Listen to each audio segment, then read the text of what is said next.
Welcome, Big Fact Hunters, to tonight's Big Fact Hunt. Tonight, unlike any other night, is my sister's birthday. Happy birthday, Juliet. And so for that, because it's her birthday, today's task is to find me facts about Juliet. Not my sister, that would be weird, but something else, anything else involving Juliet. Big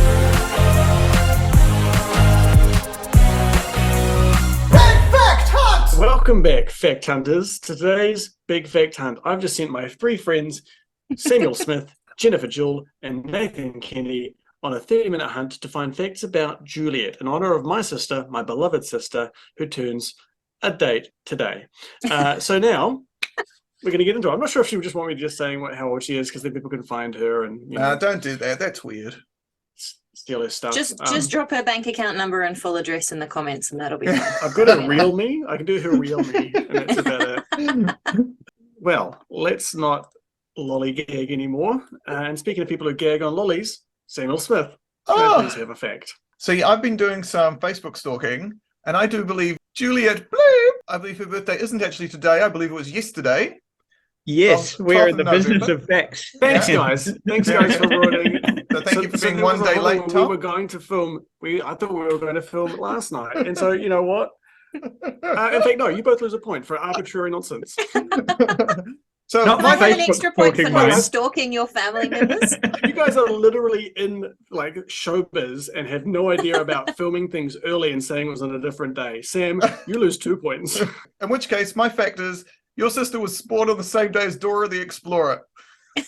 What? The voice Okay. of the person who did the character Dora the Explorer was born on the exact same day as your sister. And also, friend of the podcast, the twins from Full House, that's the young boys, the twins, they were born on the 100th episode of Full House, which aired the day your sister was born. That show ran for a long time. Really Yeah. long time.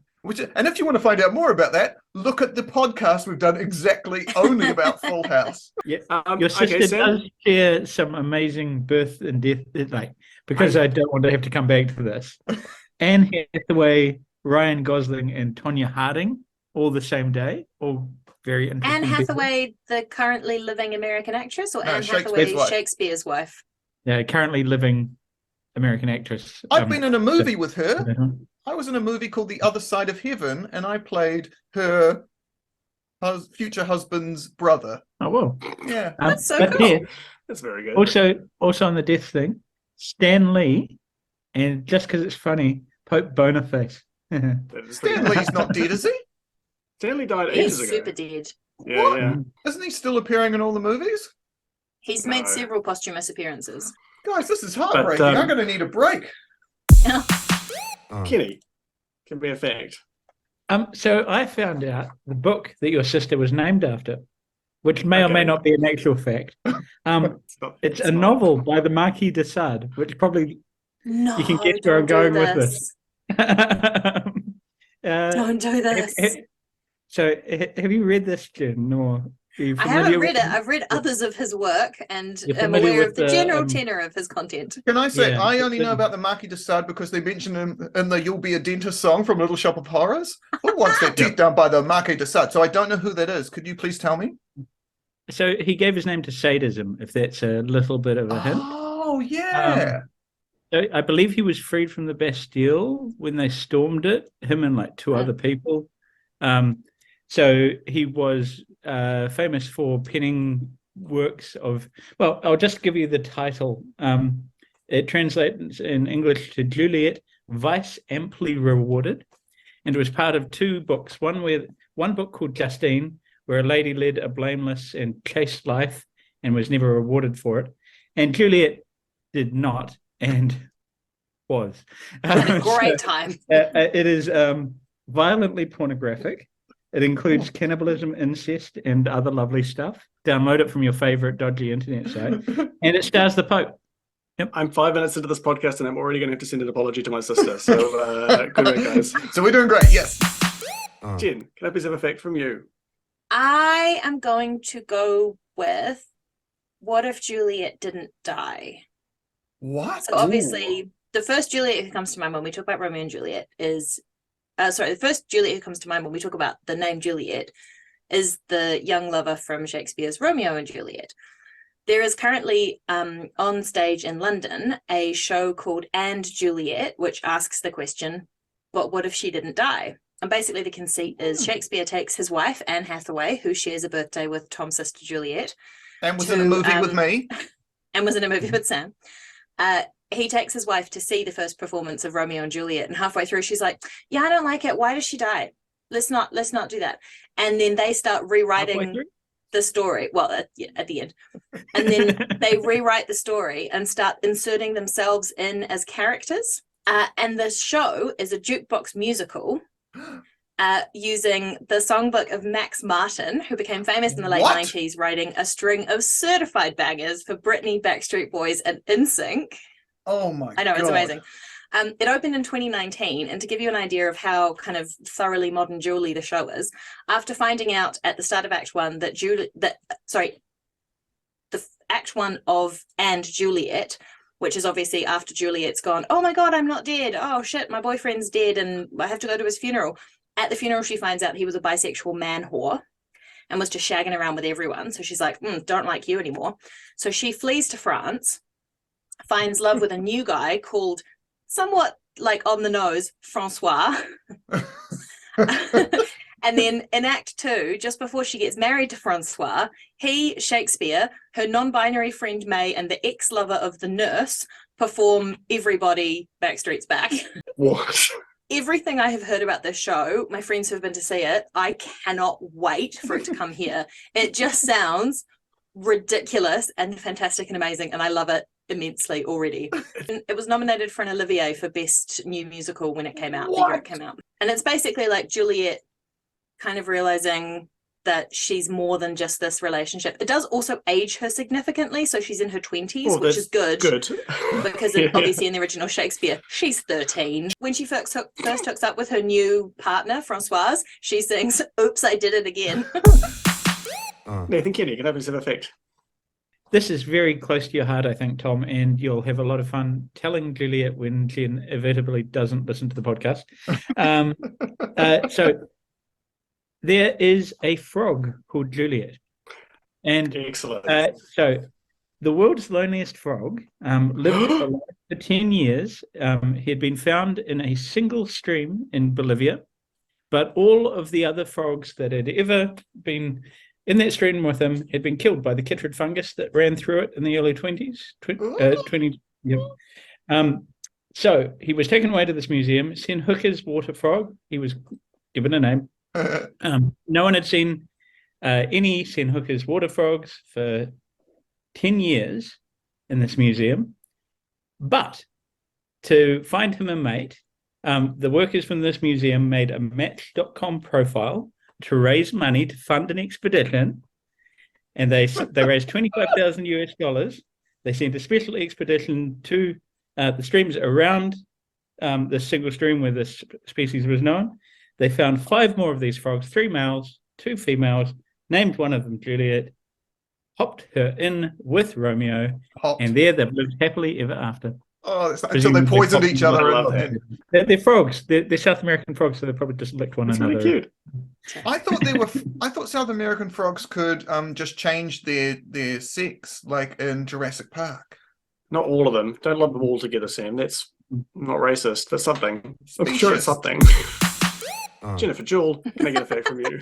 So the other thing I think about when I think of Juliet is the balcony named after her. And there is a famous Juliet balcony in Verona. It's touted as being the original Juliet balcony. Of course, it's a fake. So because Shakespeare never visited Verona, he never left England. While the house was, so the reason that it's been tagged as the Juliet balcony, because the house was built in the 13th century. It was inhabited by a Capello family, which is quite similar to because obviously it's not, surname isn't Capulet in the original Italian, it's Cappelletti. And so Capello family is quite similar to that. Yes, Kenny, you have a question. I thought you said a cappella family, and I was like... No, not an a cappella family. It's a cappello, which is no hat. Yeah. But the balcony wasn't added until the 20th century. So absolutely 100% fake. But people have graffitied all over the building and leave love letters there to her. There's also a statue of her in the courtyard, and you're supposed to touch her right breast for luck in love, which seems like she's the wrong person to ask. Yeah, it's just some 13-year-old chick. Yeah. Yeah. Good luck. Don't touch your boob. First of all, don't touch the boob of a 13-year-old girl without her consent. And second of all, don't ask a 13-year-old girl for advice about love. That's just not how it works. There are a bunch of these statues around the place that you're meant to rub for good luck, like the testicles of the charging bull outside Wall Street in New York. There's the dog that gets the nose of Greyfriars Bobby in Edinburgh. Oh, but then there's Molly Malone in Dublin, and you're just meant to totally feel up the statue, and that's meant to be good luck as well. I think that's why Mannequin pisses behind a little sign, a little fence, so that you can't just reach out and just rub his little willy for luck. Yeah, it's like that's where the term statutory comes from. Sam Smith, can I please have a fact? Did you know that Juliet has a massive red spot on her face and has had it for at least 200 years? What is Sam talking about here? She's my younger sister. Exactly that doesn't right. make any sense. So what happened? I looked up where the name Juliet came from, and there's people don't really know. There are a few different things that they're thinking. One is it's from the Latin Juvenis, meaning youthful, which would make sense for Juliet and Romeo and Juliet. It could be from the Greek Aeolus, meaning downy bearded. That would be appropriate for a cross-dressing theatre tradition. Oh, that's true. Very good point, Jen. Well done. You win. Or it could be Jovis, which is a form of Jupiter, meaning sky father. Which, hence, I've gone with Jupiter. Big red spot. That storm on Jupiter. They saw it about 200 years ago, but they don't know how old of it is because it's probably 1 billion million years old. It's been there for a while, yeah. Yeah. It's hard to get out. Got to get a lot of Clearasil daily face wash up to Jupiter to clean that They do think that big red storm is going to disappear, but you could fit, I think it's like 100 Earths into that spot, or something like maybe 10 Earths, like a lot of Earths into that big red spot. Choo choo, chugga chugga, big red spot. We're going to swallow the entire Earth. Jennifer Jewell, can I please have a fact? I would like to carry on from Sam's fact, because Juliet may collide with Desdemona within the next 100 million years, another famous Shakespearean heroine. And this relates to the inner satellites of not Jupiter, but its neighbor Uranus. Juliet is an inner satellite of Uranus, and there's a group of satellites called the Portia group, and they're all named after Shakespearean heroines. So there's Bianca, Cressida, Desdemona, Portia, Rosalind, Cupid, Belinda, and Perdita. Belinda, that's my mum's name. Yeah. Isn't it great, though, that like amazing names of this moon, but they're all completely tarnished by the fact that they're in the inner orbit of Uranus? Yep. But she's very mysterious. Other than her orbit, radius, and geometric albedo, virtually nothing is known about her. So I like that. She's a woman of mystery. They're all named after Shakespearean characters, right? Jupiter's, moons, Saturn. All of those ones are named after Shakespeare. So there's a Pink Floyd song, Astronomy Domini, which started Jupiter, Saturn, Oberon, Miranda, Titania. Lists all of them. And the lead singer for Pink Floyd, Sid Barrett, the former lead singer, went absolutely nuts because he was considering this song, tripping on acid, and he had an apple in front of him and he was looking at, and someone came in and ate the apple, and he just went ape shit. You can't eat Saturn. You can't eat Saturn. And that just sort of broke him. Isaac. He was never the same again. Like he had a complete bad acid trip, and he needed to drop out of Pink Floyd, and that's when they went from being a complete sort of trippy band to sort of the prog rock, Roger Waters sort of era. A little bit later. That's when he went off and wrote Backstreet's Back. Sam, Joel Smith. Yes. Okay. My fact, I wanted to look up the different versions of Romeo and Juliet because there've been a million different versions. And one of the weirdest things I found was that someone online was saying that Titanic was based on Romeo and Juliet. Like it's a love story but you know what's going to happen. You know that they're going to die in the end. So it was kind of embracing that. And then I realized, wait a minute, Leonardo DiCaprio was in both of those. And then I remembered Claire Danes was going to play Kate Winslet's part until she decided not to, because she didn't want to keep doing movies with Leonardo DiCaprio, basically. And so she said no, went and I think did some more study and finished uni, high school, college, college. And yeah, so Kate Winslet got the part, but yeah, Titanic was almost Romeo and Juliet too.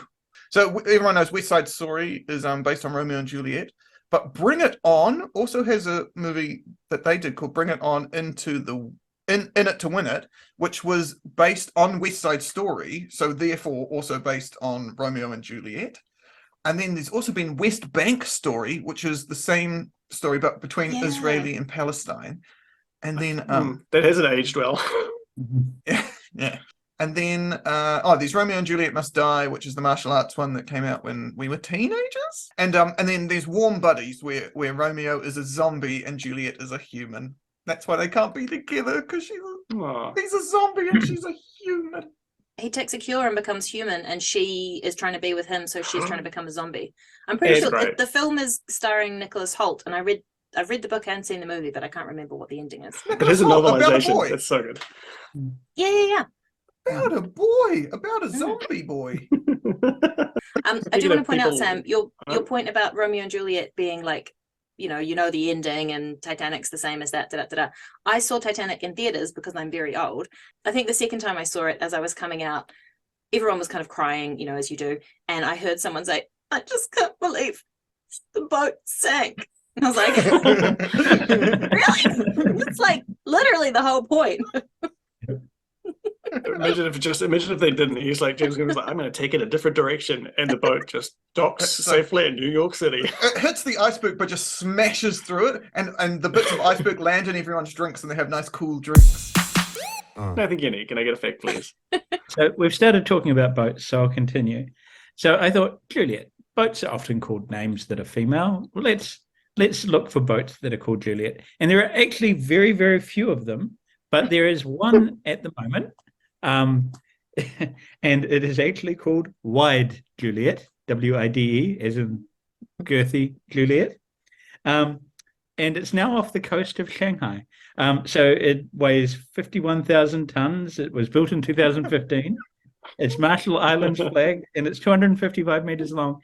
They don't specify how wide it is. It's called Wide Juliet, and they don't tell you how wide it is. It's 1,000,000 kilometers wide. What a great fact. Okay, I think we need to take a quick break and get one of our sponsors in. This podcast is sponsored by Bonetown, a new true crime podcast based on the real-life disappearance of Samuel Smith, the host of popular podcast Big Fact Hunt. Join us as we follow the trail of the case police said was too gory even for them, because that's what gets you off, isn't it? Experience the twists and turns of an investigation that boggles the mind and tightens the trousers. We examine every minute, every shred of evidence, sparing no detail, no matter how bloody or mind-numbing. You pervert. Get a glimpse into the mind of a killer and ask the difficult questions like why? Why does this turn me on so much? Real stories, real lives, really disturbing how you're into this. Bonetown, the true crime podcast that will leave you breathless. You make me sick. These people have families. Sorry, wait a second. Did I die in that? I just did the ad read, and I don't know if you died or you know. I'm here. I don't. Well, clearly you faked your own death, so well done. Imagine that, hosting a podcast about your own disappearance. When will they find me? Sam Smith, can I get a fact? I looked up a lady called Juliet Bergman. Well, Juliet Bergman in 2001 was Miss Olympia. She is said to have the Grecian ideal body. She's a bodybuilder. So yeah, this is back in 2001. So to have the ideal Grecian body, your biceps, calves, and neck all have to be the same size. Your biceps, calves, and neck have to be the same size. You could be really skinny, or you could be really wide. Whoa. Yeah, that's right. But also, on top of that, your waist and thighs are also the same size. It means that you need to be quite hourglassy, I guess, to fit your legs, your thighs in the same width as Two your thighs the size of your waist. Yeah, which is great. Whenever I go to, I have very good measurements. I'm a pencil. I'm 90, 90, 90. I'm just straight up and down. I have no curves or anything, which is very easy to remember. If you were an hourglass, just maybe like 1 second. It'd be like They still have a thing in the. Oh yeah, you're right. Yeah, I'm the outside of Like, the hourglass. ah, shit, this is so quick. If you're timing eggs using me, you're eating raw eggs, my friend. Yeah, you just a kaleidoscope. Nathan Kenny, can you top that fact? So I was looking into the popularity of the name Juliet because, I mean, you come across Juliets reasonably often, and it's a name that doesn't strike you as too unusual. But it doesn't take going back very long before it was really not a common name at all. So if you go back to the turn of the last century, so the early 1900s, it was about that. So it was running at about the bottom of all of the track names. So they only track about 1,000, and it was in the 900s. So it had been briefly popular in the 1800s. It died to basically nothing. In like 1971, it nearly disappeared off the chart, but it's come back with a vengeance. It's now about the 200th most popular name in America, and for some reason, it's about the 650th most popular name in the UK. Don't know why, but I like the idea that Americans are just hearing about Shakespeare, and the I'll Brits get are to the end tired of the it. book eventually. Like, Yeah. I can't believe they died at the end. Jennifer Jewell. Thanks. Piggybacking off Sam's fact about other versions of Romeo and Juliet, I looked into the history of the story, and it's commonly kind of believed that one of the main inspirations is Pyramus and Thisbe, which is retold in the play within a play in A Midsummer Night's Dream, the most tragical comedy of Pyramus and Thisbe. And that's Ovid, so that's, BCE. There's an earlier version of Giulietta e Romeo, my Italian is terrible, which was published in 1531 in Venice. But in that one, it had a lot of the same elements, like a lot of the same character names, and she poisons herself. Oh, sorry, she takes the fake poison, and then the message goes astray, and then he kills himself. But when she wakes up and finds him dead, instead of stabbing herself, she just holds her breath until she dies. Oh yeah, that's a good way to do I it. do feel like Shakespeare's version was a little bit more dramatic, which is good. But the guy, I know, right? I really want to know the poor dude on stage trying to portray that. Just sulking. Really difficult to do. Credit to that actor. If I can't get married, no one can. But why would you breathe in at the beginning of that? The cool thing about the guy who wrote this one is Luigi di Porto. He might have actually based it on his own experience. So he was a soldier. He was in Venice. He fell in love with a girl, but their families didn't want them to marry. And then, like 20 years later, when he was suffering from a battle wound, and the day after they met and fell in love, there was this big brawl between the noble families, and a bunch of people got killed. And that was part of the reason that they couldn't be together. And then 20 years later, he's like dying from a wound that he sustained in battle, and he writes this love story. And so a lot of people think it was kind of a lot of the elements that were added in that carried through to Shakespeare's version were actually based on his kind of story. But then I also found the earliest references to the Montagues and Capulets, or as they were in the Italian Montecchi and Capuletti, is in our friend of the podcast, Dante Alighieri's Divine Comedy. So in Purgatorio, Canto 6, he says, translated into English, "Come and see, you who are negligent, Montagues and Capulets, Monaldi and Filippeschi, one lot already grieving, the other in fear." For context, Romeo and Juliet came out in like 1597 or something like that, right? Yeah. So Shakespeare was almost certainly inspired by the Italian story, and may have lifted the names from the Divine Comedy. Is that where the term plagiarizing comes from? All of Shakespeare's work was based on earlier stories, and that wasn't controversial. That was just what everyone did. Everyone was writing versions of each other's stories. Yeah. Hamlet was actually ripped off the Lion King. We have quick fire round now, so I want one quick fact from each of you. The name Juliet has been given to 2 tropical storms, one in the Atlantic, one in the Pacific. Neither of them was particularly bad, though. No one died, and so no one remembers them. But it makes sense because if a storm is really bad, they retire the name. So the fact that The Juliet cap, named after Romeo and Juliet's title character, is a small open-work crocheted or mesh cap, often decorated with pearls, beads, or jewels, and chiefly worn with evening gowns or as bridal wear. So it's basically a really fancy hairnet, and it's been popular since the 1500s. If Juliet was born in 1866, she would have been Austrian. Because where Verona is, changed its border many times. Sometimes it was Austrian, sometimes it was Italian, and sometimes it was French. Wow. And my sister Juliet is Australian. That's amazing. I said Austrian, but that's fine. Well, great facts, team. I loved all these facts. And hopefully my sister enjoys this. Happy birthday, Juliet. Happy birthday, Juliet. No, nothing from me, Kenny? Okay, never mind. He All right, so it's an audio format. Okay. Anyway, so let's have a look at our facts. I mean, I do love the world's loneliest frog and the female Juliet. That is an excellent fact. Kenny, I also love Why Juliet. That is fantastic. Sam, the ideal Grecian body, I have that. It's not much to speak about, but it's pretty good. That's why I brought it up. But Jen, I do love the Juliet crashing into Desdemona. I actually didn't know that about.